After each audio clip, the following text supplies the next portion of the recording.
ल हेर्नुस् question number 4 यस प्रकारको रहेको छ हामीलाई क्युबोइड र पिरामिड है क्युबोइड र पिरामिड दियो प्रिजम भनौं न है ल हेर्नुस् त पहिला चाहिँ यो फिगरलाई थोरै रिड गरौँ पहिला चाहिँ क्वेशनले के सोधेछ भने तपाईको चाहिँ the shape of its lower part is square base भनेपछि यसको चाहिँ लोअर पार्ट चाहिँ स्क्वायर बेस छ अरे हो भनेको स्क्वायर बेस भनेको यो 2 मिटर भयो यताको साइड पनि कति हुने भयो 2 मिटरै हुने भयो के बुझ्नु भयो नि स्क्वायर बेस भनेको चाहिँ अल साइड चाहिँ के हुने इक्वल हुने हो तपाईको चाहिँ बेस स्क्वायर भएपछि यहाँ माथिको यो पनि के हुने भयो स्क्वायर हुने भयो हाम्रो चाहिँ पिरामिड पनि स्क्वायर बेसको हो राइट यो पनि स्क्वायर हुने हो भनेपछि यो पनि के हो यो पनि 2 मिटर हो यो 2 मिटर बस्ने यो पनि 2 मिटर हो बुझ्नु भयो नि हो 2 मिटर हो यो पनि 2 मिटर हो यो हाइट मात्र चाहिँ हाम्रो चाहिँ फरक हो 5 मिटर बुझ्नु भयो नि है क्वेशनले चाहिँ यो भनेको बुझ्नु पर्यो र यसमा चाहिँ के भनेको छ भने फाइन्ड भोल्युम यो हाम्रो चाहिँ स्ट्रक्चरको भोल्युम निकाल्नु पर्यो अनि अर्को टोटल सर्फेस निकाल्नु पर्यो भनेर क्वेशनले भन्यो र हामीलाई के दिएको छ भन्दाखेरि बेस भनेको चाहिँ हाम्रो बेसको चाहिँ लेन्थ भनेको चाहिँ 2 मिटर चारैतिर 2 मिटर भयो अनि हाइट भनेको 5 मिटर भनेको यो हाइट 5 मिटर यो हाइट 5 मिटर यो हाइट 5 मिटर अनि यहाँबाट पनि अर्को लाइन छ नि भित्र हो त्यो पनि 5 मिटर हो है त्यो चाहिँ बुझ्नु पर्यो र हाम्रो चाहिँ टोटल हाइट भनेको कति छ 5.5 भनेपछि हाम्रो पिरामिडको हाइट कति हुने भयो यो 5.5 बाट यो तलको चाहिँ यो जुन हाम्रो क्युबोइड प्रिजम छ यसको चाहिँ हाइट घटायो भने हाम्रो चाहिँ पिरामिडको हाइट आयो नि हो राइट यहाँबाट तपाईको यति हाइट भनेको त कति हुँदो रहेछ ल हेर्नुस् त यो हाइट भनेको हाम्रो के को हाइट हो यति हाइट भनेको त हाम्रो त पिरामिडको हाइट हो यो भनेको कति आउने भयो भने हाम्रो 0.5 मिटर आउने भयो हो त्यो भनेको 5.5 बाट 5 मिटर घटाएपछि कति आयो हाइट हाम्रो पिरामिडको हाइट भनेको 0.5 आयो ल हेर्नुस् त यहाँ तपाईले चाहिँ सेन्टरबाट हाइट बनाउनु भयो भने यसको लेन्थ भनेको अलिकति बाङ्गो देखे पनि यो चाहिँ सिधै हो है यो यसको लेन्थ भनेको तपाईको कति हुने भयो 0.5 मिटर यो हो नि हाइट हो राइट ल हेर्नुस् अब हाम्रो अर्को पिरामिडमा के हुन्थ्यो स्ल्यान्ट हाइट भन्ने पनि हुन्थ्यो हो त्यो पनि बनाएर राखौँ है पछि चाहिँ हामीलाई चाहिँ टोटल सर्फेस एरियामा चाहिँ युज हुन्छ त्यो भएर अहिले बनाएर राख्यौँ भने हुन्छ है ल हेर्नुस् यसरी गर्दाखेरि यो स्ल्यान्ट हाइट एल भयो राइट यति चाहिँ बनाएर राखौँ ल हेर्नुस् अब सुरुमा चाहिँ हामी भोल्युमको क्वेशनमा जाऊँ ल हेर्नुस् ए नम्बरमा भोल्युम सोधेको छ र हामीलाई भोल्युम भनेको चाहिँ के हुन्छ यसको भोल्युम भनेको के हुन्छ भन्नुस् त भोल्युम भनेको हाम्रो चाहिँ यो चाहिँ प्रिजमको भोल्युम तल भएको चाहिँ यो प्रिजम अथवा क्युबोइड जे भने पनि यसको भोल्युम प्लस माथि पिरामिडको भोल्युम हो नि त भोल्युम त जोड्ने हो नि त हो राइट त्यो गर्नु भयो भने भोल्युम चाहिँ दुईटाको भोल्युम जोडेपछि चाहिँ हाम्रो टोटल स्ट्रक्चरको भोल्युम आयो राइट ल हेर्नुस् त volume of prism plus volume of हाम्रो पिरामिड राइट यही हो नि ल हेर्नुस् त भोल्युम अफ प्रिजम भनेको के हो भोल्युम चाहिँ के हो भने भोल्युम ल हेर्नुस् त साइडमा चाहिँ हामी भोल्युम पहिला प्रिजमको भोल्युम के हुन्छ हेर्नुस् त लेखौँ है त भोल्युम अफ प्रिजम भनेको चाहिँ हाम्रो तपाईको क्युबोइडको भोल्युम भनेको L into B into H हो नि राइट ल हेर्नुस् L into B into H हो अब यहाँ चाहिँ के छ हेर्नुस् त यसलाई ए मान्नु भयो भने लेन्थ र ब्रेथ त इक्वल छ भनेपछि यो पनि ए नै हुने भयो एल र बी त बराबर हुने भयो भनेपछि के हुने भयो हेर्नुस् त एल को ठाउँमा पनि ए आयो राइट र तपाईको ब्रेथको ठाउँमा पनि के आयो ए आयो नि हो ल हेर्नुस् ए इन्टु हाइट हुँदो रहेछ भनेपछि त हाम्रो के हुँदो रहेछ प्रिजमको हाइट भनेको भोल्युम भनेको त ए स्क्वायर एच हुँदो रहेछ राइट ल हेर्नुस् त यसमा चाहिँ के लेख्नु पाइयो ए स्क्वायर एच लेख्नु पाइयो प्लस हाम्रो पिरामिडको चाहिँ भोल्युम भनेको के हो 1/3 ए स्क्वायर एच राइट अब तपाईले हाइटको कुरा हेर्नु पर्यो हाइट चाहिँ त दुईटाको हाइट त फरक हो नि प्रिजमको हाइट भनेको 5 मिटर हो अनि तपाईको पिरामिडको हाइट भनेको 0.5 मिटर हो यहाँ त एचएच लेख्न त पाइएन नि हो त्यो भएपछि यसलाई चाहिँ तपाईले प्रिजमको हाइटलाई h1 मान्नु भयो भने यहाँ h1 लेख्न पाइयो राइट प्रिजमको हाइट हो h1 भयो भने पिरामिडको हाइटलाई तपाई चाहिँ h2 मान्नु भयो भने यसलाई चाहिँ के लेख्न पाइयो h2 लेख्न पाइयो ल हेर्नुस् त यहाँबाट चाहिँ के आयो अब कमन ए स्क्वायर कमन लिन पाइयो ए स्क्वायर कमन लिँदा के भयो h1 प्लस 1/3 h2 हो ल हेर्नुस् त फर्मुला बन्यो नि हो ल हेर्नुस् त अब यहाँ चाहिँ तपाईले चाहिँ भ्यालु पुट गर्नु भने ए भनेको हाम्रो कति रे 2 मिटर 2 स्क्वायर राइट h1 भनेको हाम्रो कति 5 मिटर हो नि h1 भनेको चाहिँ हाम्रो प्रिजमको चाहिँ हाइट हो भनेको 5 प्लस 1/3 इन्टु h2 भनेको हाम्रो के को हाइट पिरामिडको हाइट कति हो 0.5 मिटर हो 0.5 ल हेर्नुहोस् त यसलाई तपाईँले क्याल्कुलेट गर्नुभयो भने कति भयो 2 स्क्वायर अनको 4 यहाँ चाहिँ कति आयो 5 प्लस 1/3 इन्टु 0.5 भनेको कति आउँछ 5.167 ल हेर्नु कति आयो 20.67 cm क्युब ल यसरी चाहिँ तपाईँको चाहिँ भोल्युम हाम्रो चाहिँ यो सोलिड स्ट्रक्चरको भोल्युम आयो है आत्तिनु भएन पहिला चाहिँ भोल्युम अफ प्रिजमको भोल्युम भनेको यो क्युबोइड हो क्युबोइडको भोल्युम भनेको L into B into H भयो हाम्रो चाहिँ प्रिजमको केसमा चाहिँ के हुन्छ लेन्थ र ब्रेथ चाहिँ बराबर हुन्छ लेन्थ र ब्रेथ भनेको ए छ हाम्रो के छ L भनेको नि ब्रेथसँग बराबर छ बराबर चाहिँ केसँग छ हामीले चाहिँ ए सपोज मानेको ए सम्म छ भने चाहिँ यो भनेको त अहिले हाम्रो के छ 2 मिटर छ नि हो राइट त्यो भएको भएर हाम्रो चाहिँ लेन्थको ठाउँमा नि ए लेख्न पाइयो ब्रेथको ठाउँमा नि ए लेख्न पाइयो हाइट त हाम्रो H1 हो त्यो भएर हाइटको ठाउँमा के लेख्नु भयो हामीले H1 लेख्नु भयो यसरी चाहिँ तपाईको चाहिँ भोल्युम अफ प्रिजम भयो र भोल्युम अफ पिरामिड हामीले अघिल्लो क्लासमै पढिसकेको हो 1/3 a स्क्वायर H भनेर यहाँ चाहिँ तपाईको चाहिँ दुईटा हाइट भएको भएर एउटा हाइटलाई H1 मानेर अर्को हाइटलाई H2 मानेको मात्रै हो है झुकिनु भएन यसरी चाहिँ हामीले चाहिँ भोल्युम अफ द स्ट्रक्चर निकाल्यौं है त यो स्ट्रक्चरको अब त्यसैगरी टोटल सर्फेस एरिया अब total surface area question number B मा टोटल सर्फेस एरिया TSA ल हेर्नुस् है यसको टोटल सर्फेस एरिया भनेको के हुन्छ भनेको पहिला बुझ्नु पर्यो यसमा के कतिवटा फेस देखिएको छ हेर्नु पर्यो है ल यसमा देखिएको फेस भनेको अहिले यहाँबाट हेर्दाखेरि चाहिँ यो साइड र यो साइड मात्र देखिए पनि यो साइडको पछाडीको साइड पनि देखिएको छ राइट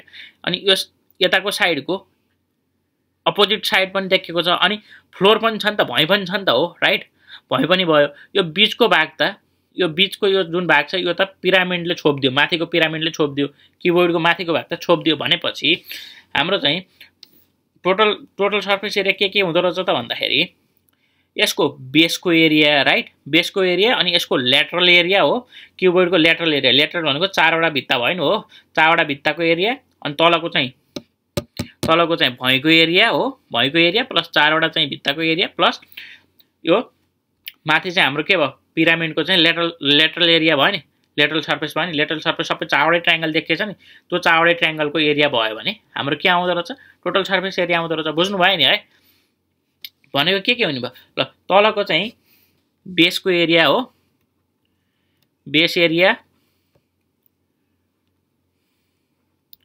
एरिया प्लस तपाईको चाहिँ लेटरल सर्फेस हो LSA lateral surface area of prism यसलाई चाहिँ तपाईले क्युबोइड भन्ने नि भयो राइट क्युबोइड भन्न पनि भयो प्लस अर्को के हो फेरि lateral surface area of pyramid right बुझ्नु भयो नि यो किन भयो भन्दा बेसमा पनि छ तपाईको यसको चाहिँ भित्र हुनुहुन्छ मान्नुस् यो चाहिँ तपाईको यो स्ट्रक्चरको यो यस्ता खालको स्ट्रक्चरको तपाईको चाहिँ घर भयो यो भित्र हुनुहुन्छ भने तपाईको चाहिँ चारैतिरको भित्ता पनि देखियो भुइँ पनि भयो अनि माथिको त तपाईको त सिलिङ त माथि चाहिँ चुच्चो पर्न गयो नि त राइट चुच्चो पर्न गयो तपाईको सिलिङ त चुच्चो पर्न गयो पहिला चाहिँ कोठा बक्स मात्रै क्युबोइड मात्रै हुँदाखेरि त माथि त यो बक्सले चाहिँ ढाकेको हुन्थ्यो अहिले त यो बक्स त छैन नि त बीचको चाहिँ यो बीचको स्क्वायर त छैन यो खुला भएर माथि गएर चाहिँ तपाईको चाहिँ टिन चाहिँ चुच्चो बनाएर चाहिँ छाइदियो भने तपाईको चाहिँ त्यसको चाहिँ सर्फेस एरिया भनेको त माथि चाहिँ चारतिरबाट चाहिँ छाएको चाहिँ ट्रायंगल साइजको चाहिँ उस भयो नि हो त्यो भनेको त हाम्रो पिरामिडको चारवटा ट्रायंगल भयो राइट त्यो ट्रायंगलको ती चारवटा ट्रायंगलको एरिया अनि त्यसपछि चारवटै भित्ताको एरिया प्लस फ्लोरको एरिया तलको भुइँको एरिया जोड्नु पर्यो नि हो त्यही गरेको यो बेस एरिया भनेको तपाईको भुइँको एरिया भयो LSA प्रिजम भनेको तपाईको चारवटै कोठाको चाहिँ चारवटै भित्ता कोठामा भएको चारवटै भित्ताको एरिया भयो र LSA पिरामिड भनेको माथि तपाईको चाहिँ टिनले छाएको छ भने अब तपाईको चाहिँ जुन पिरामिड स्टाइलमा छाएको चाहिँ त्यो चाहिँ टिनको एरिया भयो बुझ्नु भयो नि यही हो पिरामिड स्टाइलमा छाएको घर छ भने त्यही चाहिँ माथि छाएको चाहिँ जति पनि चाहिँ हाम्रो चाहिँ सिलिङ छ त्यसको एरिया भयो LSA पिरामिड भयो राइट ल हेर्नुस् त अब तपाईको बेस एरिया भनेको यहाँ के हुन्छ हेर्नुस् त बेस भनेको त L इन्टु B हो नि त L इन्टु B मा यहाँ त के छ दुईटै A भएपछि के हुने बेस एरिया स्क्वायर भयो A स्क्वायर भयो राइट ल हेर्नुस् अब LSA अफ प्रिजमको LSA भनेको क्युबोइडको LSA भनेको चाहिँ हाम्रो फर्मुला के हो 2H L प्लस B हो नि हो ल हेर्नुस् त प्रिजमको चाहिँ क्युबोइडको क्या क्युबोइड र प्रिजम भनेको एउटै हो एउटै तरिकाले गर्न मिल्छ। ल हेर्नुहोस् त यहाँ 2h भनेको हाम्रो कति छ h1 छ राइट। l भनेको हाम्रो के हो a हो प्लस b भनेको नि हाम्रो a हो नि। ल हेर्नुहोस् त कति आयो 2h1 a प्लस a भनेको 2a। ल हेर्नुहोस् त यो भनेको त के आउँदो रहेछ 4a h1 हो। ल हेर्नुहोस् त 4a h1 आउँदो रहेछ हाम्रो चाहिँ प्रिजमको चाहिँ ल्याटरल सर्फेस एरिया भनेको। बुझ्नुभयो नि फर्मुला चाहिँ हाम्रो चाहिँ किबोर्डको फर्मुला भनेको चाहिँ 2h l प्लस b हो नि त हो। अनि प्रिजमको लागि त के भयो l र b त इक्वल हो नि त। यहाँ हेर्नुहोस् त प्रिजमको लागि a प्लस a भयो। यहाँबाट चाहिँ कति आउँदो रहेछ हाम्रो चाहिँ LSA अफ प्रिजम भनेको ल्याटरल सर्फेस अफ प्रिजम भनेको 4a h1 आउँदो रहेछ हो। ल त्यस्तै गरी अनि LSA अफ पिरामिडको LSA भनेको के अरे ल भन्नुहोस् त 2al हो नि 2al। ल हेर्नुहोस् त यसरी चाहिँ तपाईँको चाहिँ फर्मुला बन्यो। ल हेर्नुहोस् त अब यहाँ तपाईँले a लाई चाहिँ कमन लिइदिनु भयो भने के भयो a plus 4h1 plus 2l यो चाहिँ फर्मुला भयो हो। ल हेर्नुहोस् अब तपाईँको चाहिँ l अझै आएको छैन हाम्रो। अब l निकाल्नु पर्यो। l त यहाँ छ नि हो। अब यो l लाई निकाल्दाखेरि हाम्रो चाहिँ फर्मुला के हो ल हेर्नुहोस् त यो ट्रायंगलबाट निकाल्दा पनि भयो। यो ट्रायंगलमा तपाईँको चाहिँ यो एरिया यो पोइन्टबाट यो पोइन्टसम्मको डिस्टेन्स भनेको कति हुन्छ भन्नुहोस् त। ल पिरामिडको सम्झिनु भएको छ भने थाहा छ है तपाईँलाई कति हुने भयो 1 मिटर। किन भयो 1 मिटर बुझ्नुभयो। यो 2 मिटर भएपछि यो साइड पनि 2 मिटर हो राइट 2 मिटर हो। यो 2 मिटर भएपछि त्यो त सेन्टर हो नि यताको 1 मिटर यो 1 मिटर भयो अनि सेन्टर भन्दा यताको 1 मिटर गरेर 2 मिटर हो नि टोटल। यो पनि एउटै इक्वल डिस्टेन्स हुन्छ भनेपछि यो कति हुन्छ 1 मिटर हुने भयो। ल हेर्नुहोस् त अब ट्रायंगल कस्तो बन्न गयो। ल हेर्नुहोस् ट्रायंगल कस्तो बन्न यो भयो नि हो। यो चाहिँ तपाईँको परपेन्डिकुलर 0.5 मिटर छ हो। यो चाहिँ तपाईँको l भयो हो र तपाईँको बेस चाहिँ कति छ 1 मिटर छ। ल हेर्नुहोस् त यहाँबाट चाहिँ l को भ्यालु कति आउनु भयो l square equal to 0.5 square plus 1 square हो। ल हेर्नुहोस् त l भनेको त root under 0.5 square plus 1 square यो भनेको कति आउँछ हेर्नुहोस् त। ल गर्नुहोस् त ल कति आयो रुट अन्डर 1.25 यो भनेको कति हुने भयो 1.118 मिटर। ल हेर्नुहोस् l को भ्यालु आयो नि हो। ल हेर्नुहोस् अब यहाँ लगाएर हामीले भ्यालु पुट गरिदिनु। ल a को भ्यालु हामीसँग अलरेडी छ कति छ a को भ्यालु 2 मिटर 2 प्लस 4 h1 भनेको कति हो हाम्रो h1 भनेको 5 मिटर हो 5 प्लस 2 इन्टु l को भ्यालु पनि आयो कति आएको अरे हाम्रो 1.118। ल हेर्नुहोस् अब भ्यालु पुट मात्रै गरेको है 2 प्लस 5 जा 20 प्लस कति हुने भयो 2 इन्टु 1.118 भनेको 2.23 2.23। ल हेर्नुहोस् त कति हुने भयो 24.23। ल हेर्नुहोस् त हाम्रो चाहिँ टोटल सर्फेस एरिया कति आयो 48.47 मिटर स्क्वायर। ल हेर्नुहोस् यसरी चाहिँ हाम्रो चाहिँ के आयो टोटल सर्फेस एरिया आयो है। बुझ्नुभयो नि है। यहाँ चाहिँ हाम्रो चाहिँ LSA प्रिजम कसरी निकाल्यो भनेर चाहिँ मैले चाहिँ डिस्क्राइब गरिदिएको छु है। बेस एरिया भनेको चाहिँ a स्क्वायर भइहाल्यो। अनि त्यसपछि हाम्रो LSA अफ पिरामिड भनेको त 2al हो। यो l भनेको चाहिँ हाम्रो चाहिँ स्ल्यान्ट हाइट हो है। यहाँ चाहिँ यहाँबाट निकालेको है हेर्नु है l को भ्यालु चाहिँ यहाँबाट निकालेको। यो ट्रायंगल चाहिँ हामीले यहाँबाट इजेक्ट गरेको है। सेम हो मैले अघिल्लो क्लासहरुमा पनि गर्दाखेरि चाहिँ मैले यसरी नै ट्रायंगल बाहिर निकालेर चाहिँ गरेको थिएँ। तपाईले हेर्नुभयो भने सजिलो तरिकाले बुझ्नुहुन्छ है। थोरै चाहिँ यसमा चाहिँ मैले चाहिँ थपेँ तपाईको यहाँ गएर यो 4al आएको 4ah आएको छ नि हो h1 यसमा चाहिँ तपाईले हेर्नुभयो भने यो 4a भनेको के हुन्छ हेर्नुस् त एउटा स्क्वायरमा यो चाहिँ तपाईको चाहिँ स्क्वायर छ भने यो a यो a यो a यो a भयो। यो सबै चारवटा जोड्दाखेरि के हुने हो 4a हुने हो। यो सबै चारवटै साइड जोड्नु भनेको त के हो पेरिमिटर अफ द स्क्वायर हो नि। यो बेसमा बनेको यही सेम साइजको चाहिँ स्क्वायर चाहिँ तल बेसमा पनि बनेको छ राइट। यो बेसको यो 4a भनेको त बेसको चाहिँ तपाईको बेसको स्क्वायरको चाहिँ के हुँदो रहेछ पेरिमिटर। कहिलेकाहीँ चाहिँ तपाईलाई चाहिँ पेरिमिटर दिँदाखेरि पनि ph1 भन्ने फर्मुला चाहिँ डाइरेक्ट चाहिँ तपाईले चाहिँ यो 4ah1 को ठाउँमा तपाईले चाहिँ पेरिमिटर डाइरेक्ट दियो भने यहाँ चाहिँ 4a को ठाउँमा चाहिँ तपाईले p पनि राख्न मिल्छ है।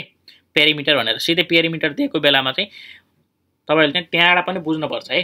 थोरै बुझ्नुपर्छ। 4a भनेको चाहिँ हाम्रो पेरिमिटर अफ स्क्वायर हो नि हो राइट हो। यो फर्मुलालाई 4ah1 लाई चाहिँ ph1 पनि भन्न मिल्छ है। बुझ्नुभयो नि। लेटरल सर्फेस अफ प्रिजम भनेको चाहिँ perimeter of base into height पनि भन्न मिल्छ है। यो चाहिँ सम्झिराख्नु होला है। कहिलेकाहीँ चाहिँ तपाईँलाई चाहिँ इक्जाममा चाहिँ ए को भ्यालु नदिइकन सिधै चाहिँ तपाईँलाई पेरिमिटर दियो भने यो पनि राखेर गर्न पर्ने हुनसक्छ राइट। त्यही भएर यो पनि सम्झिराख्नु होला है। ल हामीसँग एउटा क्वेसन नम्बर 5 यस प्रकारको छ है।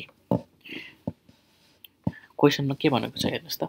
In the given figure contain 2 square base pyramid, दुईटा स्क्वायर बेस पिरामिड छ। ल हेर्नुहोस् त, एउटा माथि छ अप्पर छ अनि एउटा लोवर छ हो राइट। अप्पर पिरामिड र लोवर पिरामिड छ विथ इक्वल हाइट इक्वल छ अरे। यसको चाहिँ तपाईँले चाहिँ यो सेन्टरसम्म चाहिँ एउटा लाइन तान्नु भयो भने हाइट आउँछ नि। यसको height of pyramid upper pyramid मान्नु यो चाहिँ हाइट हो भने यो हाइट एच हो भने राइट, तलको पिरामिडको हाइट पनि के नै छ अरे, एचै छ अरे, के इक्वल छ अरे हाइट। दुईटैको हाइट इक्वल छ भनेर भन्नु भने चाहिँ दुईटैको चाहिँ एउटाको एच भयो अर्काको पनि कति हुने भयो, एच हुने भयो राइट। त्यो भन्यो। र बेस चाहिँ के छ अरे 6 cm। यो चाहिँ यो 6 cm भयो, यो पनि 6 cm, यो पनि 6 cm, यो पनि 6 cm। बेस त दुईटैको एउटै छ हो राइट। 6 cm भन्यो हैन त। भोल्युम टोटल भोल्युम चाहिँ कति छ अरे, यो तपाईँको चाहिँ सोलिड स्ट्रक्चरको टोटल भोल्युम चाहिँ कति छ भन्यो 96 cm स्क्वायर हो होइन है, क्युब हो है, cm क्युब छ भनेर भन्यो। भने find the height of each pyramid. Each पिरामिडको हाइट भनेको हाम्रो भ्यालु एचको भ्यालु निकाल भनेको है। दुईटैको एच हो नि हो, त्यो भएपछि हाम्रो एचको भ्यालु निकाले भयो है। ल हेर्नुहोस् त कसरी गर्नु पर्यो। हामीलाई चाहिँ के दियो भने भोल्युम भनेको हामीलाई कति दियो 96 cm क्युब दिएको हो, अर्कै पनि दिएको छैन हामीलाई। अनि ए को भ्यालु 6 cm दिएको हो, यो 6 cm भनेको हाम्रो ए हो राइट। भने हाम्रो चाहिँ भोल्युम निकाल्ने अब यसको यो फिगरमा भोल्युम निकाल्ने फर्मुला के हुने भयो, भोल्युम बी भनेको volume of upper pyramid right plus volume of lower pyramid हो।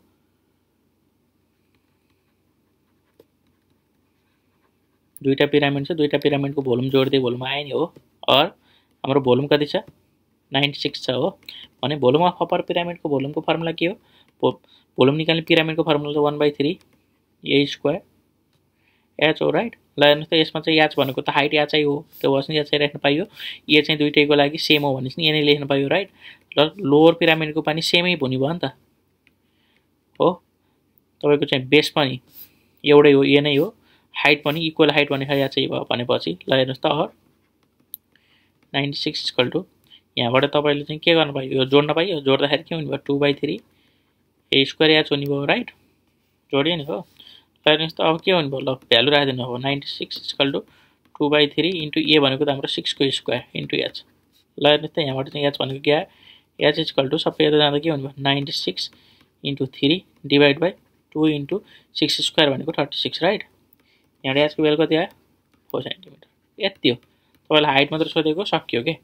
देख्नुभयो नि है, तपाईँको चाहिँ अहिले हाइट इक्वल भएको भएर एच राख्नुभयो। यदि तपाईँको मान्नुहोस् हाइट इक्वल छैन, हाइट इक्वल नभएको केसमा के हुन्थ्यो हाम्रो हेर्नुहोस् त। हाइट इक्वल नभएको केसमा यो चाहिँ तपाईँले चाहिँ h1 मान्नु पर्थ्यो हो, यो चाहिँ तपाईँले के मान्नु पर्थ्यो h2 मान्नु पर्थ्यो। र तपाईँलाई चाहिँ total height of the structure भनेको के हुन्थ्यो तपाईँको h1 + h2 हुन्थ्यो। यो सोधिदिएको भए total height of the structure सोधिदिएको भए, अहिले पनि total height of the structure सोधेको भए तपाईँको के हुन्थ्यो 2h हो नि त अहिले हो। 2h हो भनेपछि कति आउँथ्यो तपाईँको 8 cm आउँथ्यो। 2 × 4 गरेर total height of the structure सोधेको, अहिले चाहिँ सोधेको छैन त्यो गर्नु परेन।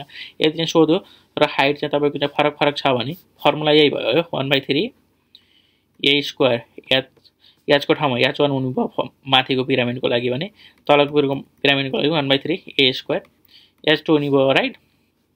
यता त भोल्युमै हो, भोल्युम चाहिँ तपाईँको 96 छ भने के हुने भयो हेर्नुहोस् त 1/3 ए स्क्वायर कमन लिँदा h1 + h2 हो। ल हामीलाई चाहिँ भोल्युम चाहिँ तपाईँको चाहिँ मान्नुहोस् total height of the solid structure भनेर सोधेको त हाम्रो त h1 + h2 निकाल्नु पर्ने हो नि हो। ल हेर्नुहोस् त यो कमनमा छुट्टै आयो क्या। अब तपाईँले भ्यालु पुट गरिदिनु भने कति भयो 96 = 1/3 ए स्क्वायर भनेको 6 स्क्वायर हो h1 + h2। ल हेर्नुहोस् त तपाईँको हाइट इक्वल नमानेको भए पनि हामीलाई चाहिँ यसरी निकाल्नु मिल्यो क्या हो। र लेन्थ टोटल टोटल स्ट्रक्चरको चाहिँ हामीले चाहिँ यो पुरै स्ट्रक्चरको चाहिँ के निकाल्न सकिन्छ, हाइट चाहिँ निकाल्न मिल्छ है। इच पिरामिडको निकाल्न नमिले नि यसरी। ल हेर्नुहोस् त 96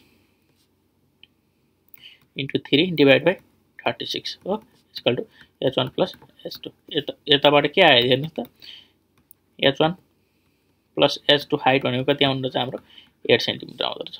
ल है मैले चाहिँ दुईटा क्वेसन चाहिँ एकै ठाउँ गरिदिएँ। तपाईँको चाहिँ इक्वल हाइट भनेको बेला इच पिरामिडको हाइट चाहिँ 4 cm आयो। यदि चाहिँ इक्वल हाइट भनेको छैन र हाइट अफ द यो सोलिड स्ट्रक्चरको हाइट निकाल भन्यो भने हामीले चाहिँ यहाँबाट चाहिँ यसरी निकाल्नु पर्यो। इक्वल हाइट नभएको केसमा चाहिँ यसरी पनि क्वेसन सोध्यो भने चाहिँ गर्न सक्नु पर्यो है। ल हेर्नुहोस्, र आजको क्लासमा हामीले दुईटा चाहिँ सोलिड स्ट्रक्चरको बारेमा चाहिँ क्वेसनहरू गऱ्यौँ। र आजको लागि यति नै। अब हामी अर्को क्लासमा चाहिँ भेट्नेछौँ है त।